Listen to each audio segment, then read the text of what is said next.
Magandang araw po sa ating lahat. Ngayon lang po tumila yung ulan, no?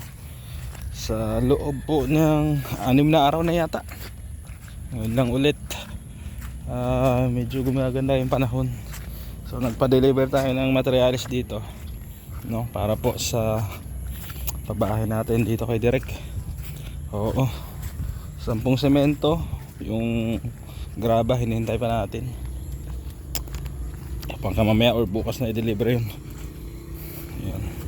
So dito na, oh. Nabalahaw na yung delivery nila.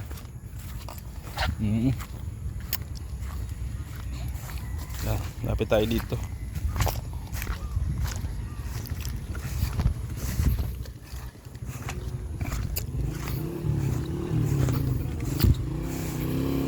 Yan na, oh. Ganito kahirap dito pag maulan. Mahirap mag-deliver. Yan na lang. Pabuhat mo na lang. Buhatin mo na lang, tay. Mahirapan yung motor.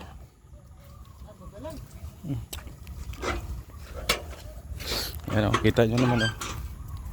Oh, yung gulong ni Tatay Robin lumubog na. Oh, tira yan. So 10 semento yan para po dito sa bahay nila. Tapos buhangin bukas sa 2 kubiko. Ayan. Yan, dito sa tatay.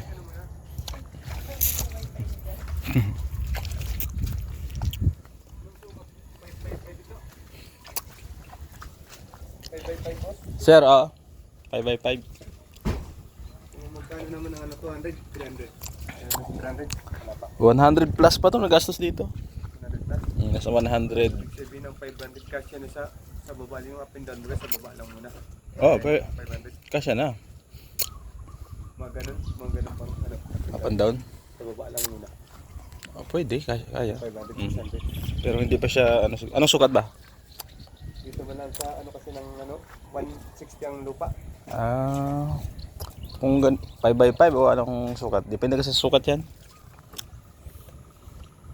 Pero kung baba lang, kumbaga iabang mo lang. Abang lang. Oo, kaya yun. Kasi mas slab ka, mas magastos slab. Ganun din yata sa Bayera, Colorado, ganun din. Mas depende sa sukat din talaga. Kasi gagastos ka pa ng yung pangtukod, bili ka pa ng maraming yung tong kukulamber. Dito ka man nakaka-order ng lamber. Oh, diyan sa Diba? Nakakot na. Bukas matulong ka, ha? Ha? Bukas. Matulong ka bukas, ha? Parang ayaw mo na tumulong, ha? Busy ka kay Bro Nelson, ha? Alalay ka lang. Yung pwedeng unahin natin yung CR or palitada sa kwarto to. Flooring. Ha? Ayos lang, okay lang. Parang parang pagod ka. Mahirap pagkakot. Ha? Mahirap. Mag-ano na ang simento? May bigat, no? Mag-ano po? Magaan. Ha? Mag-ano? Magaan na? Hindi na mabigat. Yan. Gigianan na ako. Nagaanang ka na. Yan. Thank you po kay Ma'am Mariam Alham, no? Nagbigay po siya ng 10,000 pesos pandagdag dito sa materials, no, ni Direk sa kusina. Dito din daw sa tawag dito, balkonahe. Magdadagdag din daw siya. Ha? Malalim pa ang kalotay? Check daw natin. Paano yan? Anong unahin natin? Yung septic tank mo o dito muna? Anuhan muna? Palitadahan muna?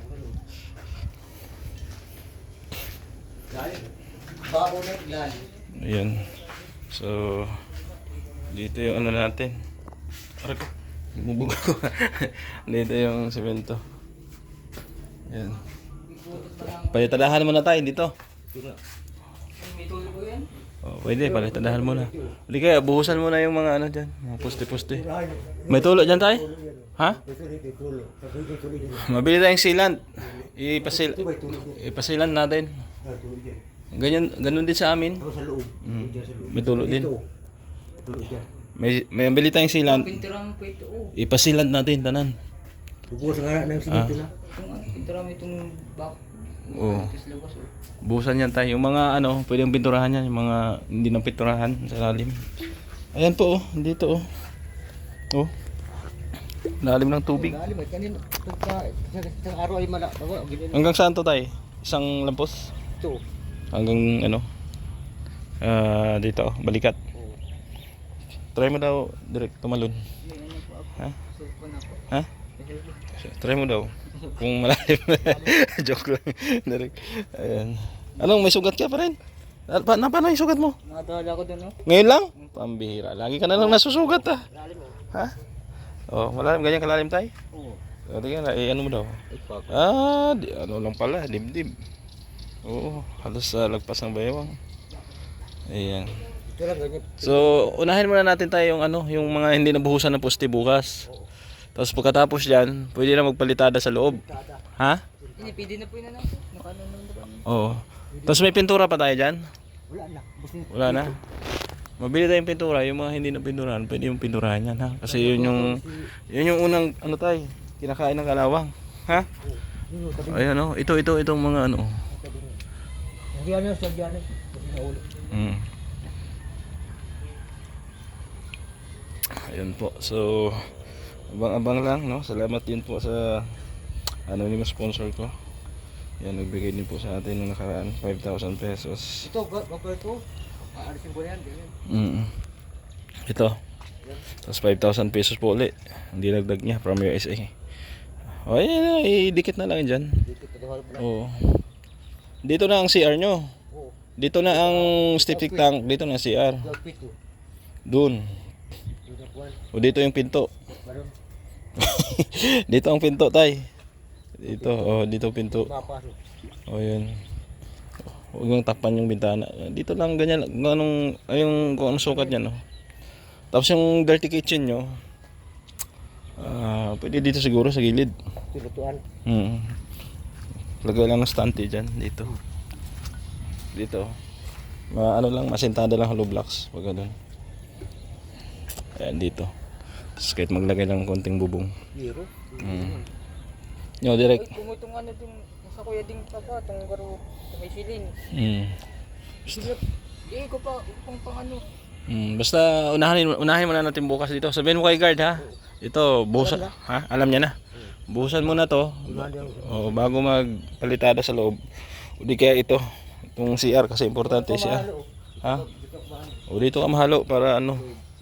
Para ano tayo, hindi ka mainitan, ha? Dito ko makuha tubig na. Ayan.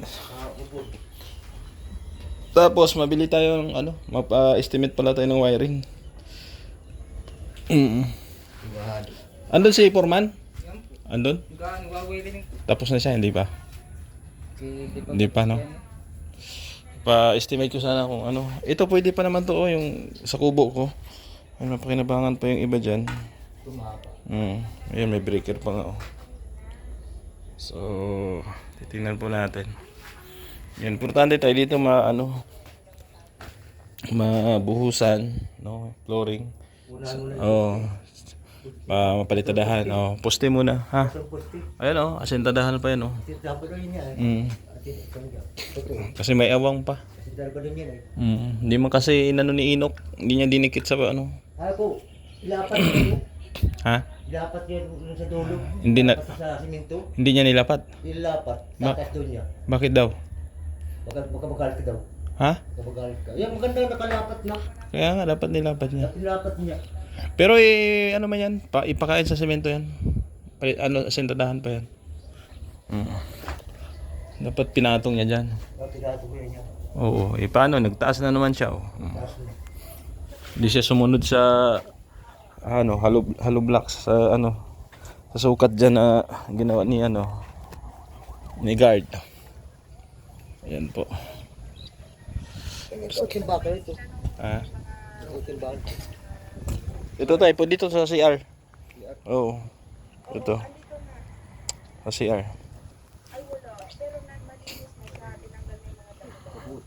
Oh, ayan, buhusan yan tayo. Tapos dito magawa ng konting sabi ni Mama, magawa daw ng konting terrace. Ha? Hanggang dito. Mga kalahati lang. Ay. Kahit dito. Nagkita lang ito. Ha? Diyan lang ang tires? Dito hindi na? Hindi, dito kung ang tires, dito na. Dito na. O pwede man dyan, isakop na yung bintana. Oo. Hindi, wag lang isaga doon. Kahit mga ano lang. Kasi may bintana dito. Sa bintana dito. Kailangan kasi masakop yung bintana. Para hindi maanggihan. Ano Derek, anong masasabi mo kay Ma'am Mariam Alnaham? Thank you po sa Sponsor? sponsor po. Ayan, yung anonymous sponsor ko, nagbigay din, ha? From USA. O, tatawagin na lang natin siyang si Tita R. O, Tita R. Ha? Kasi ayaw magpabanggit nun, ha? Bagong Tita R. Ayan, nung nakaraan nagbigay ng 5,000. Tapos naganda ng 5,000 ulit. No, 10,000. Tapos yung tira sa bubong, no, 16,000 na gastos natin. Meron pa tayong 4,000. Salamat dun sa sponsor ni Joey. Ha, ano tay? Ano masabi mo sa sponsor? Salamat sa kuya. Hindi ko araw pangarap. Sa sponsor, no? Ayan. Basta ituloy natin to. Ha? Tapos yung 12,500 na natira nung nakaraan, no? So hindi ko pa kasi na total pero nakalista po lahat yan. Doon sa ating mahiwag ang listahan, no? Ayan. So yung mga ano tay, pwede pang pinturahan niya, mapabili tayong pintura. Oh, mga tabi-tabi ha. Kasi yan yung unang nababasa, kakalawangin, kailangan mapinturahan yan. Ito, may bakal pa naman, oh. May hiram akong bakal sa inyo. Ilang yung hiram ko? 5, no? 5 yun. Tapos 3 semento. Ayan. Ito tayo, pwede ito magamit sa ano, asintada. CR dito. Ayan ang mga bakal. Ha? Hindi, sakto lang yan. Tapos magawa ulit ng poste dyan, bubong. Di ba? So, antabayan nyo lang po. Saan ka nakuha ng tubig tayo, malinis? Dito. Sa tubig ulan. Buti pa tubig ulan, malinis, no? Pwede yata inumin to. Ha? Malinis, oh. May paligo? Pwede paligo yan? Ayan. So yan, may malalinis na tubig si tatay, galing sa tubig ulan. So dito na siya natutulog. Oo. Pansamantala, nilagyan niya lang muna ng ano dyan, yero. Tapos pag sa gabi, tinatakpan niya ng plywood, no? So salamat po sa lahat ng ating mga sponsor na nakibahagi po dito, no? Hindi ko na matandaan yung iba. Yan, thank you kay Ate Berto Soman, kay Ma'am Beng, kay Ma'am Grace, kay Ma'am Mylene K Official, TV Hive International, no? Kay Ma'am Hano TV, kay Sir Sosimo, no? Kay Toroli Laurente, no? Sino pa ba? Nakalimutan ko na yung iba. Basta marami pong sponsor na nagtulong-tulong po dito para mabuo din po ang kanilang bahay, no? Mga ano yung sponsor ko, no? Yung sponsor ni Bro Nelson, yung taga Korea, no? Sino pa? Marami pong nag-share dito. Tulong-tulong po sila para po sa bahay ni Direk, no? At matapos na to. Katong pito doon? Ha? Katong pito doon? Ano tayo? Katong pinto. 3? Sa? Dalawa lang. Dito Direk ang pinto. Ito lang. Hindi. Ito ay. Dito ang pinto ni Direk. Oh, pinto. Diyan, asentado na yan. Pinto dyan. Yung pinto nyo dyan. Ito wala ng pinto dito. Open na yan. Bago pang asintado pag dito eh. Ah, Ano po eh. ba't masintada? Wala dyan. Kalak may sinukat po siya dyan. Walang asintada dyan at sala ito. Okay na ba yan? Wala pang Dito Direk ang pintuan mo. Pinto mo. Halo blakin. Pwede rin dito. Pintuan yan. Pintuan. Luis. Kasi gusto ng sponsor doon yung CR para maluwag yung kwarto mo. Okay lang yun sa'yo? Para maluwag yung kwarto mo. Hindi maliit, makagalaw kang maayos. Kulang kita lupa. Sige, ma-order tayo ng ano. Ito ka. Nag-order na ako ng buhangin. Konti lang ito. Graba. Oo. Ini konti lang ito. Konting tambak na lang to tay. Oo, okay na. Okay naman tayo. Saan ka natutulog dito? Dito, mayroon kang ano pala, folding bed. Ano ko, trabaho si Guard. Hindi. Pili-pilipat ko yan. Bukas daw ay tinamad at maulan. Bukas, ha? Walang pera daw siya eh. Wala nang pera kasi walang trabaho eh. Pag walang pag walang pera, walang trabaho. Kung ayaw magtrabaho, walang pera. Pinaano ko nga 'yon, pinabalik ko nga ng 1,000 'yon para may panggastos-gastos. Kasi bukas na lang, ha? Sige po. At ito lang muna yung update natin. Oo, welcome sa ating pabahay project, no? Kila Direk. At bukas back to work sila. Dalawa kayo labor. Oo. Si guard lang po muna kunin natin. Kasi medyo tinitipid din natin yung budget. So thank you, salamat sa ating lang mga sponsor, no? Kung hindi po dahil sa inyo, hindi po natin matutuloy ang pabahay na yan. Sa lahat ng mga solid viewers din po natin, thank you so much. Bye bye, paalam po at pansamantala.